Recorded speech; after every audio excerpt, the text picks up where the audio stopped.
welcome back to the channel. Today we are going to try to sculpt things out of air dry clay again. I really liked doing it last time. I have an idea for what I want to make. Air dry clay, we're going to sculpt things. We're going to make more characters. These guys are lonely, they need some friends.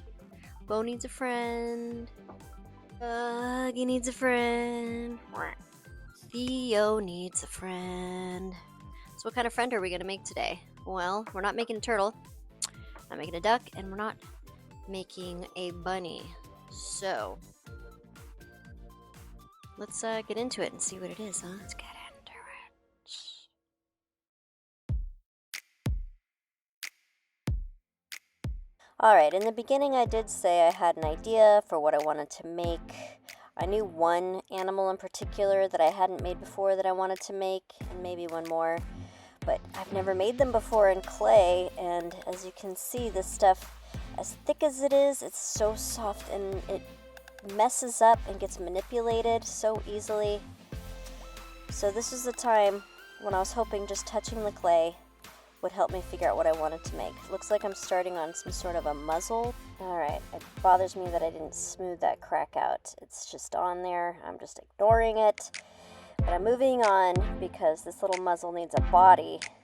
And the body and the head look about the same size. I guess that's good for cuteness. Look, I still haven't fixed that crack.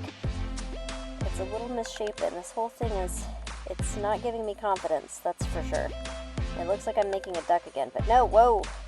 Jump into the future. What is this? Looks like a penguin or something. There's still a crack on the head. Can we fix that? Oh, we're adding some legs. Okay, oh, the legs are added. They look kind of cute. Arms are still wide open. There's absolutely no neck to speak of. What is this creature going to be? Do we know? Oh, we got the tummy smoothed. These little red tools were a game changer for me. So much easier to smooth stuff than with your fingers. I don't know what the difference is.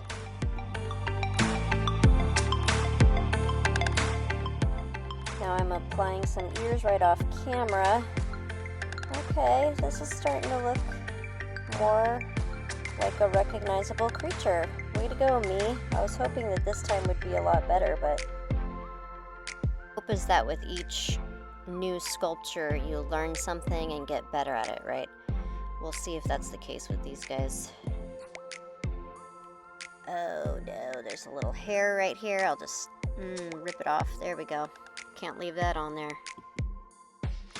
And once this guy is all nice and dry, it is time for paint. Which color am I going to do? So by now you've figured out that this is a bear. But it's not just any bear. It's going to be a celestial bear. And I need the perfect color for his base. It's got to be like a midnight blue. And I'm stirring and stirring and stirring, but this black will not look blue at all. It just looks black. And I feel like maybe I just need to try it on the bear a little bit more blue first. And then we're going to try it on the bear, because maybe it's just black in this cup and it'll look lighter or more blue once I actually paint it on. So I was really stuck to the idea of making all of these characters match the original ones. Here I go trying the paint. Is it right? It is so dark. You can't see any blue at all. It just looks black. I knew it. So I adjusted it. I put a little of this black with just a bunch of blue, and then it came out. And it was only a little sample color, so I couldn't really make it stretch, and I had to make more. But this was it. This was the right midnight blue. So anyway, I was trying to make all these characters match with the first clay sculptures being cute, but I decided we needed some balance. So these are all going to be like talisman. And this little bear is my strongest idea.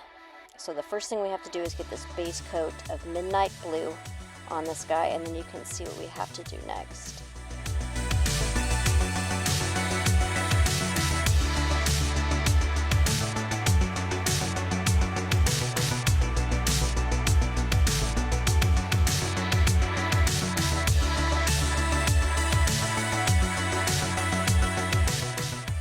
So once this bear is completely covered with this beautiful midnight blue and has had time to dry, I love the way it's dried. It's the most beautiful color, right? Now it's time to add the stars. We are making the constellation Ursa Minor on this bear's back because this is Ursa Minor bear. He's our celestial talisman to give us the power of the stars. So I have this light blue paint pen that is not a Posca, so it's not showing up very well. The Posca does not have this super light baby blue color. I wanted his eyes to be kind of glowing. Everything on him has to be a little bit lighter since he's so dark. I'm putting on a little bit more stars. We need some on his booty. A star booty, star shoulders. His glowing eyes turned out uneven, so I painted over them and went back with the white Posca to try and give myself a base to color that light color on. I'm trying to make sure they're even this time because one was like halfway down his face. I didn't realize until I started painting this how crooked this muzzle is. So I have to be very careful drawing on the nose, and yeah, that looks way more even. Kind of gives the illusion that the muzzle was shaped evenly. Shh, don't tell anybody. Keeping with the blue theme, I decided to do this really nice kind of mid-level blue for the ears. This marker was so big though, I had to look and see if I had another Posca that was a little bit smaller. I wanted to give him toe pads on his hand paws too, but it looks like they're kind of curved inward, so that would be awkward. I did find my smaller Posca so I could do the finer details with this light blue.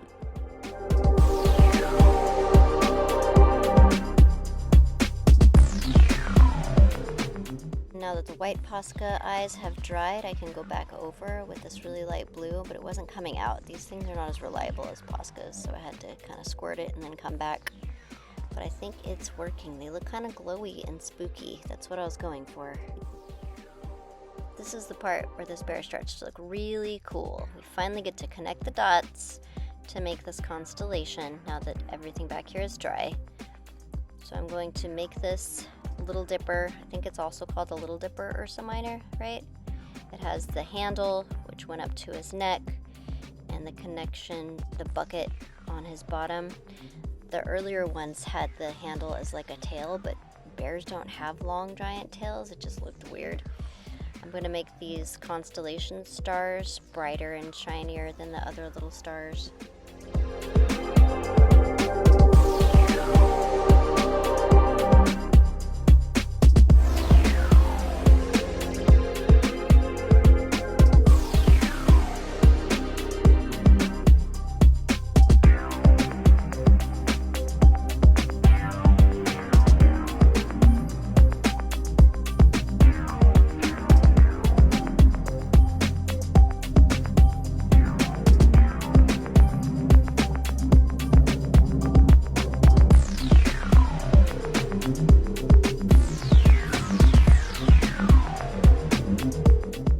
Now that the back is looking awesome, we got to put some of these shinier stars out here on the front. We're going to fill up some more of this negative space and then just put a little more detail. Pay no attention to that really gross finger right there. I was actually really sick while I was filming this. I got adult chicken pox, we'll just call it that.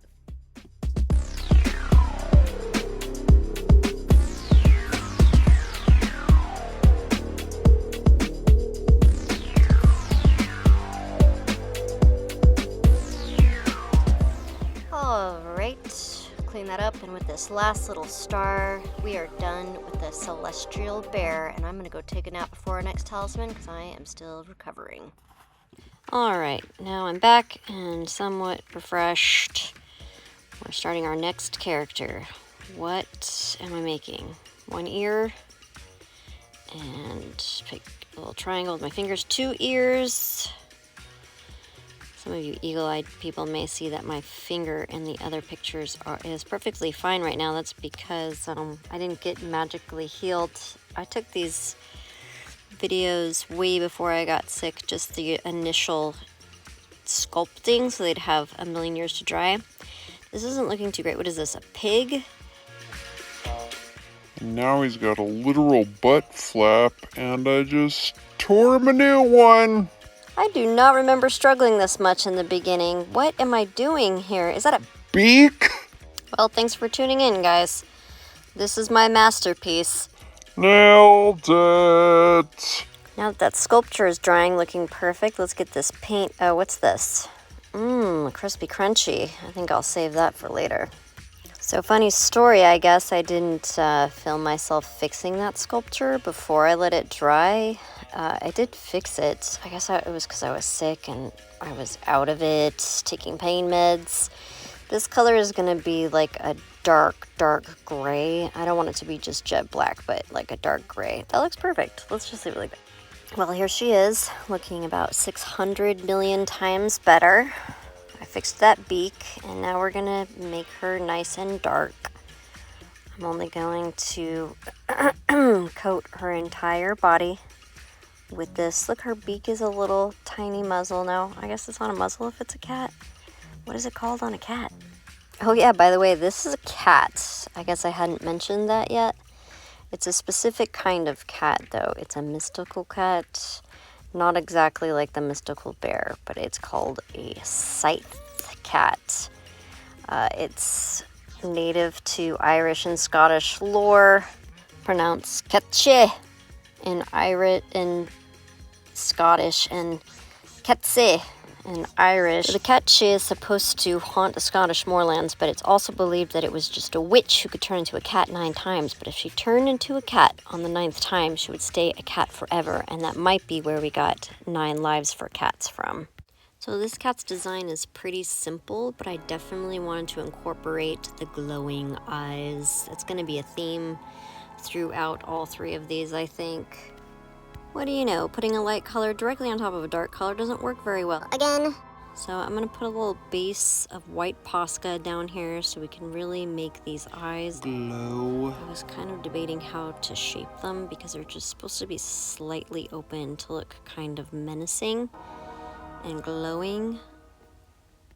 Why is this paint so shiny?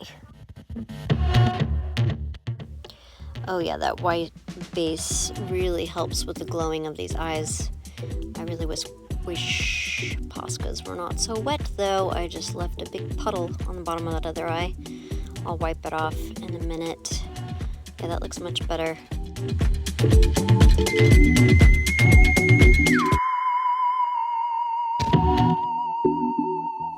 And now that that eye is wiped off, I'm going to go ahead and make the same mistake I've made about 5 other times, trying to do a really light pink on this black, and watch it not work at all.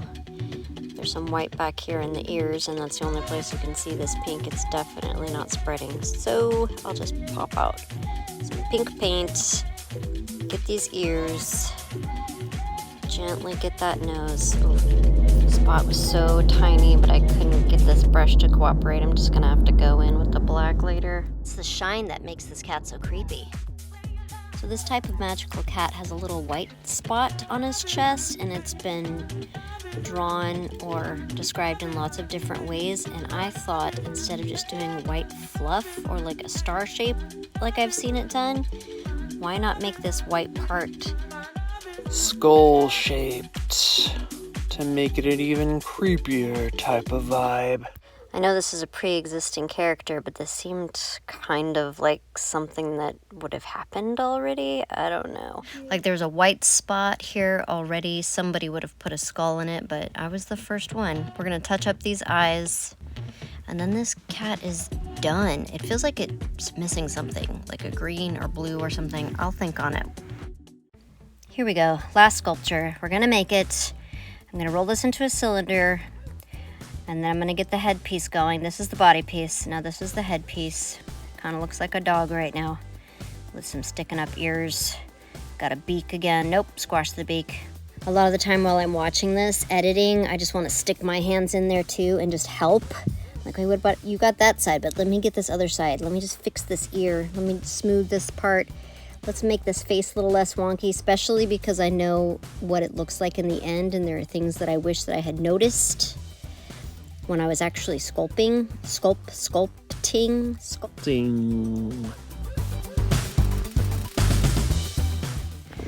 All right about here I start realizing that there are a lot of curves on this animal that I want to portray. Come on, brain, just say the words right. Now I've got the general shape I'm looking for. Kind of looks like a war horse right here. But big animals' legs like this are very skinny, and I couldn't imagine that lasting with air dry clay. It's just so flippin' fragile. So I decided to do some more stylized legs. These are like wedges, not the wedges that we would wear as ladies, but wedges that are gonna be this animal's whole leg and little foot. So let's score this. We got one foot, one area.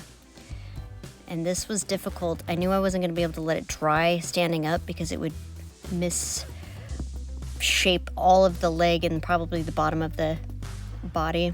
So I had to let it dry on its side. Here I am fixing its neck. It's a good thing this animal has a long neck because as I'm trying to shape it, it's getting stretched out. And what is wrong with these legs? Why are these wonky? Okay, you know, you try your best and somehow there's still wobbles and ribbles and I don't know where this comes from. Let's give it a little tail. That's cute. There's a hair that's not cute. Smooth it out. Smooth. Let's get those ears separated. They're gonna dry together, spoiler alert, even though I tried to separate them about 100 times. So now we have the back legs, front legs. We're smoothing everything out. We're gonna get all of these cracks and all of this chunky part here. We don't want any of this texture. Oh, Pardon me, Mr. Llama. whoops, I gave it away. Yes, it's a llama or an alpaca. To me, this looks more like an alpaca because it's squat and real fluffy. It's a real fluffy one. These legs are very wide. And even though alpacas are not chunky, they're very, very fluffy. Okay, so I have an idea for this llama. This bright red is not the color I'm looking for. I put a little green in there to mute the color, and it's not really coming through. Look at this, it's kind of fuchsia now.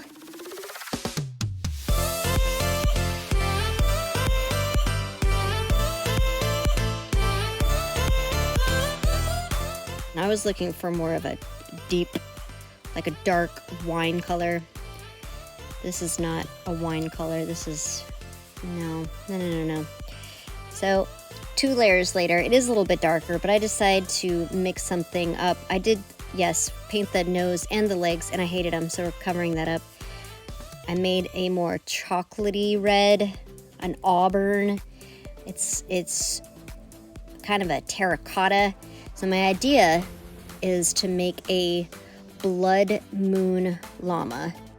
We've got all of these other little talisman that are a little bit creepy and spooky, and I know the blood moon in mythology is always supposed to be something kind of scary. Look at how dark it's dried. Doesn't it look beautiful? Now I'm remembering that I need to put some white underneath. I really wanted to have glowing eyes on this one too, and red obviously because it was started out red. But as I'm putting this on, I'm like, this is it's a little too much for me. It's creepier than I wanted. It's a little creepier than I wanted, but I'm gonna leave it alone for right now because I have other things to do and the video is getting too long. So on this alpaca's back, I wanted to put like a big moon in the middle of this like blanket saddle thing. And now I'm doing the nose. I've got the curls for the nostrils and then the X and little turns up, and I hate that. I don't think it looks good at all. We're gonna have to fix it. But before I fix one of 30 mistakes, I wanted to try and fix these eyes. You know how alpacas have those long eyelashes? I thought I could maybe make some dark eyelashes. It just looks like this alpaca's wearing way too much makeup and that red eyes are still too demonic. I don't like this. Nothing's turning out right. It's even uneven. One side is really heavy, so I tried to put a little bit more on this side, but so many things are going wrong on this last one. I just want to throw it away and start again. Normally I don't show when I do this paint touch-up, but I thought just like for me, for you guys, it might be satisfying to see all this disaster get erased. I'm erasing these eyes, erasing the bottom of that mouth. The top part doesn't bother me that much. I just need to make all of this more simple. So at this point, I've figured out the red is not working, but I haven't figured out the second part that's making this look weird, which is that these eyes, they just can't be on the front and on the side. The shape of the head just doesn't allow for that. It's really weird. And I came in too far on one side with this. It looks weird, and you can't even really see. I need some more light up here. It's very dark. All of this is very dark, and this is just getting weirder and weirder. Is this alpaca? Wearing sunglasses now? All right, let's just put a simple line down the front. I'm not going to put the curly mustache cues that were supposed to be the bottom lips, and I covered over those last eye glasses, sunglasses, or whatever they were. I think it just needs a circle with a little suggestion of a lash, and that is perfect. See, simple is always better. I try to overcomplicate things. Now this part, it gets a little wonky too. I wanted to have the moon stages or phases rather on the bottom of this thing, and then just one big moon in the middle, but it was so bumpy. The texture was so bumpy. These circles were just going everywhere, and this alpaca has just given me so much trouble. Sometimes at the end of a thing, you just want to be done. You just want to call it a day, but I wanted to like this alpaca. I wanted to have 3 objects I liked. I know they can't all be fantastic, but I finally got it together and decided to stick some white, because white and gold look good together. It's not going to be the best thing you've ever seen, but it's going to be acceptable. For some reason, the camera keeps going kind of fuzzy too. Look at it, it's fuzzy right now. What, are you getting tired? I was the one who was sick, not you. What is this fuzzy, like, dream sequence that's happening here? I don't understand. Wake up! We gotta finish this. I know, I'm tired too. Alright, we got the white on. I'm gonna have to get into these cracks with a much smaller Posca, or else it's gonna get all over the back of this alpaca's neck. Now it is the parade Of the talismans. Even though The blood moon. traditionally represents bad things on the horizons, it's also an excuse to get loud and scare away anything that you might think is bad coming your way. So this is our volume talisman. Next up is our ultra shiny Ketche, our mysterious man of the moors. He's here to give us good luck or curses depending on how we think of him. And finally, the one that I think probably came out the best, because I love the color combinations, our little Ursa Minor bear. Did you know that Ursa Minor constellation rotates around the North Star? That means that this talisman is to keep us secure and safe. We'll never get lost. We'll always know our way home. Last look of the whole set, and then you guys are going to get a treat behind the scenes of me trying to edit this video. See you next Wednesday.